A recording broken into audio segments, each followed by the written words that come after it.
नमस्कार, मैं हूं आशुतोष। आप देख रहे हैं टेलीकास्ट न्यूज़। लोकसभा चुनावों में एनडीए ने ये दावे किए हैं कि उनको 400 पार सीटें आ रही है, तो वहीं एनडीए ये भी दावा कर रही है कि कांग्रेस 100 सीटों से नीचे सिमट जाएगी। इन दावों की क्या सच्चाई है, आइए हम उस पर बात करते हैं। देखिए, भारतीय जनता पार्टी एक सशक्त संगठन के तौर पर अभी उभर चुकी है। देश भर में और कई राज्यों में उसके संगठन का जो स्वरूप है वो काफ़ी मजबूत है। बूथ लेवल तक उसके कार्यकर्ता काफ़ी सक्रिय हैं और अपने कार्यकर्ताओं में जोश भरने के लिए भाजपा ने 400 पार का नारा दिया। वहीं भाजपा ये कह रही है, ये दावे कर रही है कि कांग्रेस पार्टी 100 से ऊपर सीटें नहीं ला सकेगी, बावजूद इसके कि भाजपा 2 बार से लगातार केंद्र में बनी हुई है। और जाहिर सी बात है, 10 साल अगर कोई सत्ता में रहे तो उसके खिलाफ कुछ नकारात्मक बातें या एंटी इनकन्वेंसी भी होती है। गृह मंत्री अमित शाह ने हालिया के इंटरव्यू में कई तरह की बातें कही। उन्होंने कांग्रेस पर कई आरोप लगाए और कहा कि हम अगर 400 पार का नारा दे रहे हैं तो उसमें कठिनाई क्या है, आखिर हम 350 से तो ऊपर पहुंच ही चुके थे और अगर हम अपने सहयोगियों की संख्या को जोड़ दें तो लगभग 360-70 के करीब हम हैं। तो अगर 400 पार का नारा हमने दिया है तो उसमें बुराई क्या है। और उन्होंने कहा कि कांग्रेस, मैं ये भविष्यवाणी नहीं कर रहा हूं कि उसे 100 सीटों से कम आएगी, लेकिन ऐसा लग रहा है कि 100 से नीचे कांग्रेस की सीटें रहेंगी।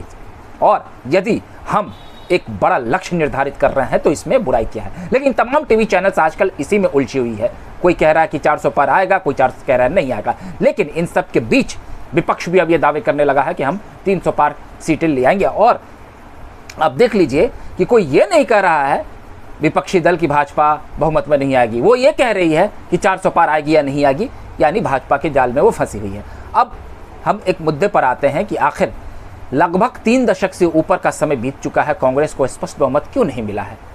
वो दौर था जब 1984 में कांग्रेस ने स्पष्ट बहुमत हासिल किया था, ज़बरदस्त सफलता हासिल की थी। और 89 में जब उसकी सरकार गई, एक भ्रष्टाचार और घोटाले के आरोप में, तब से लेकर आज तक लगभग 3 दशक से ऊपर का वक्त गुजर गया है, लेकिन कांग्रेस को आखिर क्यों नहीं बहुमत मिल रही है। उसकी सीटें लगातार कम होती चली गई और 2014 में तो आलम कुछ और ही अजीब हो गया कि जो पार्टी देश भर में राज किया करती थी उसकी सीटें महज 44 हो गई। अब पिछली दफ़ा वो 52 सीटों पर ही सिमट गई। ये कांग्रेस पार्टी का हाल है।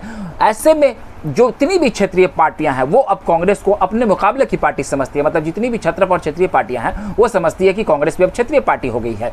कांग्रेस ने कई राज्यों में अपनी ज़मीन गंवा दी है। आप अगर आप देखें तो उत्तर प्रदेश में उसके संगठन का स्वरूप कुछ नहीं है, बिहार में कुछ नहीं है। वहीं अगर आप देख लें तो अब कांग्रेस राजस्थान में भी तो चली गई है, तो उसका संगठन वहाँ पर भी काफ़ी बिखरता हुआ दिख रहा है। आप देख रहे हैं कि किस तरीके से अशोक गहलोत और सचिन पायलट की लड़ाई लंबे समय से चल रही है। झारखंड में कांग्रेस की ज़मीन नहीं है। मध्य प्रदेश में भी कमलनाथ के बाद अब संगठन काफ़ी चरमरा रही है। महाराष्ट्र में उसकी ज़मीन खिसक चुकी है। तो इस तरीके से कांग्रेस के हालात काफ़ी नाजुक है। लेकिन वो क्यों नहीं संभल पाए और क्या हुआ?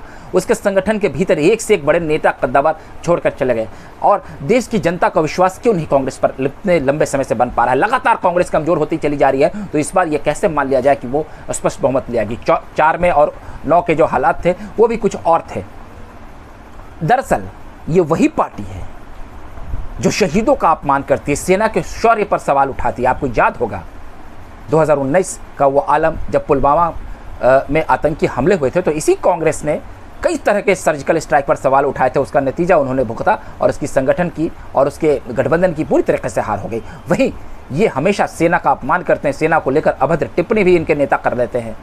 नरेंद्र मोदी को लेकर भी कई अभद्र टिप्पणी करते हैं। कभी उन्हें चोर बोलते हैं, कभी उन्हें नीच शब्द की संज्ञा देते हैं इनके पार्टी के लोग। वही लोग हैं जो देश के कई क्रूर आतंकवादी जो हैं, अफजल और तमाम जो यासीन मलिक जैसे लोगों के साथ इनके प्रधानमंत्री की तस्वीरें वायरल होती है और ये उनको शहीद कहते हैं वोट बैंक की राजनीति के लिए। वही देश के कई खूंखार अगर आतंकवादी खास जाति धर्म से जुड़े रहेंगे, उनको भी ये उन पर भी सवाल उठाते हैं। किसी भी धर्म और संप्रदाय को लेकर ज़्यादा गोलबंदी कांग्रेस करती है। अगर धर्म और संप्रदाय के लोग काफ़ी अच्छे हैं, उनका अगर सामाजिक चरित्र बेहतर है तो उसे लेकर कोई आपत्ति नहीं होती है। लेकिन इनके साथ कौन लोग खड़े हैं? कन्हैया कुमार जो टुकड़े टुकड़े गैंग के अगुवा हैं और वो कहते हैं कि इस देश का टुकड़ा होगा। पाकिस्तान के पक्ष में जो नारे लगाते हैं और देश के टुकड़े करने की, विभाजन करने की बात करती है। तो ये विभाजनकारी नीति को लेकर कांग्रेस चल रही है। ऐसे में चुनाव में उसके क्या हालात होंगे आप समझ सकते हैं। अभी से M.K. स्टालिन ने कह दिया है कि वो 1 जून को जो विपक्षी दलों की बैठक होने वाली है यानी कल, उसमें वो नहीं आएंगे। ममता बनर्जी ने भी ऐलान कर दिया था। मतलब इन 2 नेताओं को ऐसा लग रहा है कि मैं काफ़ी खास हूँ इंडिया गठबंधन में, और अगर हम बहुमत के करीब पहुँचते हैं तो हमें प्रधानमंत्री बना दिया जाए। वहीं अरविंद केजरीवाल ने भी कुछ अलग ही मंसूबे पाल रखे हैं। तो कांग्रेस पार्टी में प्रधानमंत्री बनने के लिए दर्जनों उम्मीदवार हैं। उद्धव ठाकरे, शरद पवार, अखिलेश यादव, राहुल गांधी, ये सब सोचते होंगे मैं ही प्रधानमंत्री बन जाऊंगा। और इस गठबंधन की बात देख लीजिए कि आम आदमी पार्टी जो इसकी अगुवा बन रही है अभी, आम आदमी पार्टी के मुख्य अरविंद केजरीवाल ने विभिन्न मंचों पर कांग्रेस की जमकर आलोचना की और कहा कि कांग्रेस पार्टी के साथ हम कभी गठबंधन में नहीं जाएंगे। और आम आदमी पार्टी के जो अगुवा हैं अरविंद केजरीवाल और उनकी पार्टी, ये बड़ा हास्यास्पद स्थिति है देश की जनता के लिए कि वो गुजरात में, हरियाणा में और दिल्ली में कांग्रेस के साथ लड़ रहे हैं, पंजाब में कांग्रेस के साथ नहीं लड़ रहे हैं। अब पंजाब में उनकी सरकार है, मतलब दिल्ली में भी बड़ी मुश्किल से वो राजी हुए हैं। मतलब ये जो राज्य की जो समीकरण है उसमें वोटरों को ये नाराज़ नहीं करना चाहते हैं। मतलब विधानसभा में फिर वो जाएंगे तो जिस कांग्रेस के खिलाफ लड़कर वो सत्ता में आए हैं, कैसे उसके साथ खड़े हो जाएंगे, तो इनकी पूरी राजनीतिक जो है समीकरण गड़बड़ा जाएंगी। वहीं ममता बनर्जी की तृणमूल पार्टी की अगर हम बात करें तो पश्चिम बंगाल में क्या है आप समझ सकते हैं, समझदार हैं। पश्चिम बंगाल में वामपंथी पार्टी और कांग्रेस पार्टी एक साथ चुनाव लड़ रही है। आपने देखा वहां का क्या राजनीतिक जमीन और राजनीतिक फिजा क्या है। वहां पर कांग्रेस के अधीर रंजन चौधरी तृणमूल कांग्रेस पर लगातार हमलावर रहते हैं और वहां केंद्र में तृणमूल कांग्रेस साथ लड़ रही है। तो ये अजीब परिस्थिति है कांग्रेस पार्टी की, राज्यों की और राष्ट्रीय स्तर की। तो इस तरीके से जनता के बीच में, वोटरों के बीच में एक अलग तरह की स्थिति बनी हुई है। और कांग्रेस टुकड़े टुकड़े गैंग, विभाजनकारी नीति, ओबीसी आरक्षण, इन तमाम एजेंडों को लेकर चल रही है। एक बिखरा हुआ संगठन और पार्टी इस गठबंधन के नेतृत्व करने के लिए आतुर है, लेकिन जनता सब समझ रही है। बहरहाल चुनाव परिणाम में एनडीए को बढ़त मिलती दिख रही है, ऐसा सभी सर्वे बता रही है। आपको हमारा ये वीडियो अच्छा लगा हो तो उसे प्यार दे दें। अगली बार हम फिर नए वीडियो के साथ हाजिर होंगे, तब तक के लिए आप हमें इजाज़त दे दीजिए। बहुत बहुत धन्यवाद।